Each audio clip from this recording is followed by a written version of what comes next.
বালুবোঝাই truck ও যাত্রীবাহী easy বাইকের মুখোমুখি সংঘর্ষে ৩ জন নিহত ও ৪ জন গুরুতর আহত হয়েছেন। এমন ঘটনা ঘটে নাটোরের লালপুর ঈশ্বরদী আঞ্চলিক মহাসড়কের নবীনগর এলাকায় মঙ্গলবার সকাল ৭টার দিকে। নিহতরা হলেন জাহিদুল ইসলাম, মনির হোসেন ও বাবুল।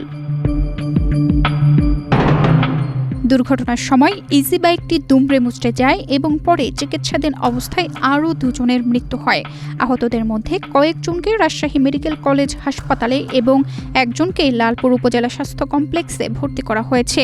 পদ্মা সেতু, মেট্রো রেল এবং এলিভেটেড এক্সপ্রেসওয়ে নির্মাণের গর্বিত অংশীদার বসুন্ধরা সিমেন্ট। ট্রাক চালক ও তার সহকারী পলাতক রয়েছে, তাদের আটক করার চেষ্টা করছে পুলিশ।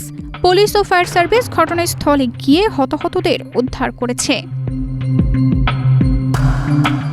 তানজিদা রহমান, ইনায়া, বাংলাদেশ প্রতিদিন।